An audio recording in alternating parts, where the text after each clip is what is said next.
वैष्णवाला लागू देऊ नको.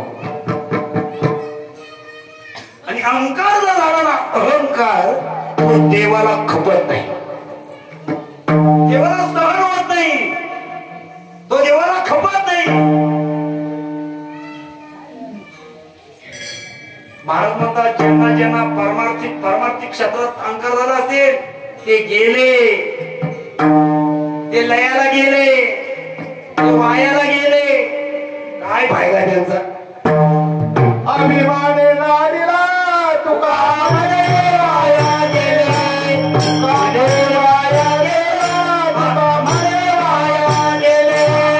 अभिमान नाडीला तुका म्हणे वाया गेला, तुका म्हणे वाया गेला, तुका म्हणे वाया गेला.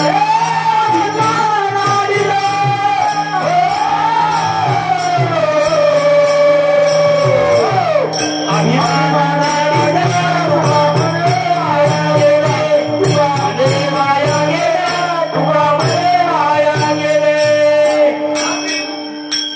अभिमान झालीने तुका म्हणे वाया गेले. ज्यांना अभिमान झाला ते गेले वायाला, लयाला गेले. म्हणून नामदेव म्हणतात हे पांडुरंगा, हे पंढरी नासता माझ्या वैष्णवाला अहंकाराचा वारा लागू देऊ नकोस. थोडा जरा अहंकार झाला ना परमार्थ क्षेत्रामध्ये, माझ्या देवाला तो खपत नाही. तीळ मात्र जरी होय अभिमान, देवाला मेरू पर्वत इतका बोजा होतो, बरं ओझा होतो, ओझा बेभार होतो देवाला. मेरू तो समान भार देवा. पुन्हा कुणाला अहंकार झाला महाराज ते सांगायला आपल्याला सवय नाही, वेळ नाही. टायमिंग आपला आमच्या गुरुजीने सांगितलं महाराज 9:15 पुढे ना, आता 9:15 वाजले. संप्रदायाच्या नियमाप्रमाणे एक उदाहरण सांगू, आपण सेवेला पूर्ण घेऊ तेव्हा तसं काही नाही, आपलं 2 चरण राहिले तरी चालते. संप्रदायाच्या नियमाप्रमाणे एक वेळ सर्वांनी हाताला टाळी, मुखाला अनंत कोटी प्रमाणाने भगवान पंढरीश परमात्मा मोठ्या प्रेमानं भजन करावं.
माझ्या विष्णुदासा भाविकासी अहंकाराचा वारा लागू देऊ नको. हे पंढरीनाथा माय बाबा, माझ्या वैष्णवाला अहंकाराचा वारा लागू देऊ नको. प्रत्येक जण अहंकारानं बुडून गेलाय जरा. कोणाला सोडलं नाही अहंकारानं. मानवाला सोडलं नाही, ऋषीमुनींना सोडलं नाही, देवांना सोडलं नाही. आणि अहंकाराचा वारा देवाला तो सहज होत नाही. वैष्णवाचा अहंकाराला तो खपत नाही. तुम्हाला एक उदाहरण सांगतो का. 16,108 वाक्य पत्न्या भगवान कृष्णाच्या. एकदा काय झालं, आणि सत्यभामा हे भोळं कुटुंब, सत्यभामा भोळं कुटुंब कृष्णाचं. भगवान कृष्ण जेवायला बसले.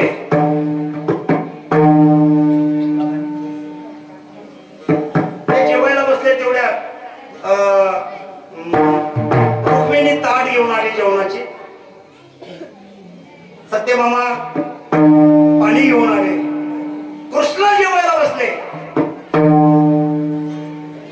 आणि सत्यभामा म्हणते, सांग ना देवा, सांगा ना म्हटले, माझ्यावरती तुम्ही किती प्रेम करता. आता प्रश्न पंचायत दोघी जण सोबत आहे. प्रश्न पडले नाही, मी तुम्हाला किती आवडते सांगा ना. रुक्मिणी सोबत आहे, सत्यभामा दोघी सोबत आलेले आणि प्रश्न सत्यभामेने केलाय. सांगा ना म्हटले, मला तुम्ही तुम्हाला मी किती आवडते. तेव्हा भगवान कृष्णापुढे प्रश्न निर्माण पडला. पण देव आहे तो देव आहे. त्या कृष्णाने सांगितलं, सत्यभामे तू मला मिठाई सारखी आहे. कशासारखी? मिठाई मिठाई. आणि रुक्मिणी मिठासारखी आहे. हिला आनंद झाला, मला मिठाई सारखी बोलले, तिला मिठासारखी बोलले. पण तिला राग आलो ना. कोणाला? रुक्मिणीला. मला मिठासारखी बोलले, मला मिठासारखी बोलले. मी एवढी वाईट आहे का? मला मिठासारखी बोलले, मी एवढी वाईट आहे का? रुसून बसली. रुक्मिणी. पण हिला मात्र आनंद झाला, सौंदर्याचा गर्व झाला. कुणाला? सत्यभामेला. ही बया रुसून बसली रुक्मिणी. भगवान कृष्ण गेले तिच्या मागामध्ये. ही रुसून बसलेली, रुसून बसली. 10 मिनिटात सेवा आटोपतो बरं का. रुसून बसल्यानंतर कृष्णाला मागू लागले. म्हटले, मी एवढी वाईट आहे का? मला तुम्ही मिठासारखे बोलले, तिला मिठाई सारखे बोलले, मला मिठासारखे बोलले, मी एवढी वाईट आहे का? कृष्ण म्हणतात, रुक्मिणी तसं नाही. तुला हेच कळत नाही ग, तुला हेच कळत नाही. अगं रोजच्या जेवणामध्ये मिठाई असो नंतर नसो. काय म्हटलं? रोजच्या जेवणामध्ये मिठाई असो नंतर नसो, पण मिठाची गरज आहे. कशाची गरज आहे? रुक्मिणी, अगं तुम्हाला मिठासारखी का आहे म्हटलं मी, तर तुझी गरज आहे. तिला मिठाई सारखी बोललो. रोजच्या जेवणात मिठाई असते का? गोड असते का? गोड नसतं. पण तिला अहंकार झाला, मला मिठाई सारखे बोलले. मग ती नारदाकडे गेली. नारदा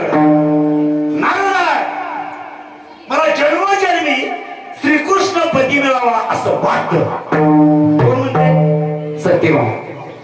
काय उपाय सांगा म्हटले. उपाय सांगा ना. उपाय म्हटले, तर नारद म्हटले सत्यभामे हे करावं लागेल तुला. कृष्ण दान द्यावं लागेल. काय द्यावं लागेल? कृष्णाला दान द्यावं लागेल. दान. या जन्मात तू जर दान दिलं ना पुढच्या जन्मात ते प्राप्त होतं. मला सांगा 16,108 त्याला बायका का प्राप्त झाल्या? राम अवतारामध्ये त्याला 16,108 सोन्याची सीता यज्ञामध्ये सीतेचा योग झाला होता. तेव्हा यज्ञामध्ये प्रभूच्या शेजारी बसवाय सोन्याची सीता करून बसवायची आणि ती ब्राह्मणांना दान द्यायची. म्हणून तर एवढ्या स्त्रिया त्याला प्राप्त झाल्या. राम अवतारी स्त्रिया दान केला म्हणून पावला कृष्ण. हे नारदानं पटवून दिलं तिला. हे सत्यभामे या जन्मामध्ये जर तू दान दिलं ना पुढच्या जन्मामध्ये तुला नक्की तो प्राप्त होईल. काय दान कोण केलं? आता कृष्णाला कोण दान घेतो? त्याला कोण दान घेत? संबंध याच्यात दिली पण कोणी दान घेईना. कारण त्याला माहित होतं लोकांना 1 नंबरचा हा लबाड आहे. कोण? कृष्ण. याला कोण दान घेतय? ती संबंध फिरून आली पण कोणी दान घेईना. मग नारदाकडे आली. म्हटले नारदा कोणी नाही रे घेत याला दान. नारद म्हटलं मी घेतो ना. मग काय म्हटले नारद? मी घेतो. आनंद झाला तिला. आनंद झाला. दान केल्याचा संकल्प सोडला. दान दिलं कृष्णाला. आणि मग ही बातमी 16,107 जणींना कळाली. तो सगळ्यांचा पती आहे. तो मालक आहे सगळ्यांचा. आईने एकटीनं दान दिलंय. पण नारदानं सांगितलं सत्यभामे दान दिलेली वस्तू पुन्हा माघारी घेता येत. त्याला दान म्हणतात. त्याला काय म्हणतात? दान. मला सांगा असं एक आहे मतदान. पैसे घेऊन कुठं मतदान करतात का? आणि पैसे घेऊन करतात त्याला कुठं मतदान म्हणतात का? पैसे देणं आणि घेणं दोन्ही हरामखोरपणा आहे. आमचे महाराज लोक आहेत ना हे घेणं देणं हाही हरामखोरपणा आहे. पण आम्ही सांगत नाही. खरं आहे आम्ही ते लपून ठेवतो. लपून. अरे पैसे देणं आणि घेणं हाही हरामखोरपणा आहे. महाराज लोक सांगतात का? आमचं नाही ना. सांगत नाही. देती घेती तेही नरकाला जाते. देणाराही नरकाला जातो घेणाराही नरकाला जातो. विठाला विठा.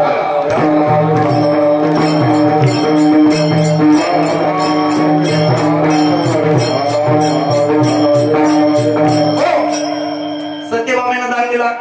2 मिनिटात अगदी 2 मिनिटात सेवा करतो बरं का. आता जांभळ्या चालत मला माहिती आहे.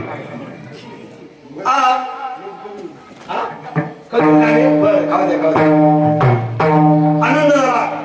दान दिला. संबंध वार्ता पसरली.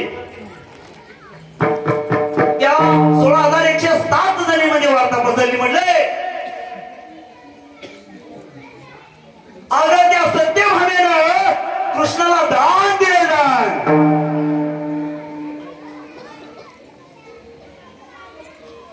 अर्पण केलेलं आहे. आणि रुक्मिणीकडे गेल्या. रुक्मिणी बर त्या सगळ्या जणी नारदाकडे गेल्या. म्हटले काय केलं असेल रुक्मिणीने केलं असेल ते केलं, सत्यभामेने केलं असेल ते केलं असेल. आमचा मालक आम्हाला परत द्या. आमचा मालक परत द्या आम्हाला. नारद म्हटले जमणार नाही. तिनं दान दिलंय मला. उपाय सांगा ना. काहीतरी उपाय सांगा पण आमचा मालक द्या आम्हाला. नारद म्हटले एकच उपाय आहे. त्याच्या वजना इतकं भारभार सोनं तुम्हाला द्यावं लागेल. कबूल झाले त्या. सोनं वजनात कृष्णाला ठेवलंय. एकीकडं गळ्यातलं कोणी कानातलं काढते, कोणी गळ्यातलं काढते, कोणी नाकातलं काढते. सोनं सोनं पारड्यात जातंय, पण कृष्णाचं पारड जडच आहे. त्या सगळ्या रुक्मिणीकडे गेलं, म्हटले आपण सगळ्यांनी टाकलं तरी पारड खालीच आहे, सारखं होत नाही. काय करावं म्हटलं, आपल्यामध्ये एक रुक्मिणी राहिले, तिला घेऊन या. त्या सगळ्या जणी गेल्या. सांगू लागलं, रुक्मिणी तुम्ही स्वस्त कशा बसल्या, उठा की चला, ऐकोनी सकाळी ब्राह्मणवाणी. अगं ब्राह्मणाची वाणी, नारद ब्राह्मण होते. नारद कोण होते? ब्राह्मण होते. ब्राह्मण ऐकोनी सकाळी ब्राह्मणवाणी, अर्पण केला शारंग पाणी, उठा की चला. मग रुक्मिणी स्मरण नामस्मरण करत होत्या, पूजा करत होत्या. उठल्या. सत्यभामेनं असं केलंय, नारदाने भारभार सोनं मागितलंय. आम्ही सगळ्यांनी सोनं टाकलं, पण पारडं काही सारखं होत नाही. रुक्मिणी उठल्या, तुळशी मातेला प्रदक्षिणा केली, एक तुळशीचं पान घेतलं. काही घेतलं नाही, एक तुळशीचं पान घेतलं आणि आली तिकडे जिकडे हा खेळ चालला होता तिथे. कृष्णाला म्हटली, देवा एवढं तुम्हाला करायचं होतं तर मला पूर्वत कल्पना द्यायची. कृष्ण म्हणतात, जर तुला पूर्वत कल्पना दिली असती तर नाटकाला रंग आला, खेळाला रंग आला नसता. श्रद्धेला त्या तुळशी पात्र बारड्यात ठेवलं. काय झालं? तुळशी पात्र पारडे ठेविता माधव झाला बरोबरीचा, उठा की चला. एक तुळशीचं पान टाकलं महाराज, सत्यभामेचा गर्व गेला. काय टाकलं रुक्मिणीनं? फक्त पान.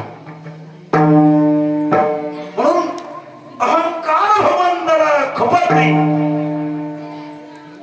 मग अहंकाराचा वारा लागू देऊ नकोस.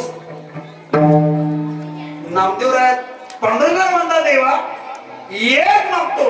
पांडुरंग म्हटले, अरे काय सारखं सारखं मागतो, एकदाच मागना. त्या वैष्णवाचं सर्वार्थानं कल्याण हो. अभंगाच्या शेवटी झालं.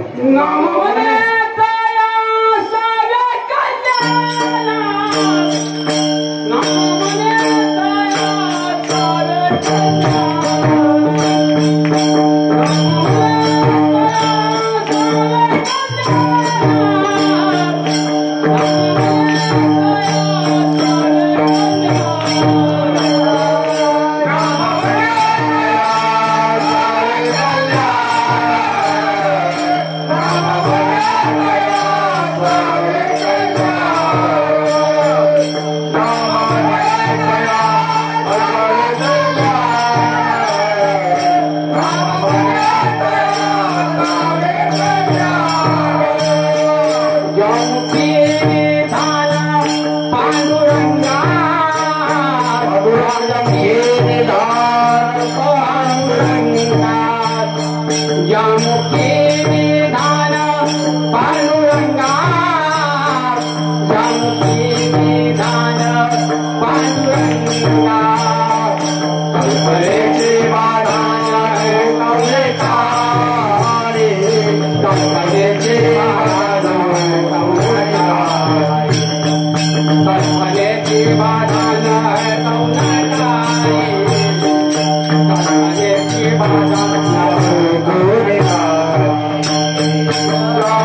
आहे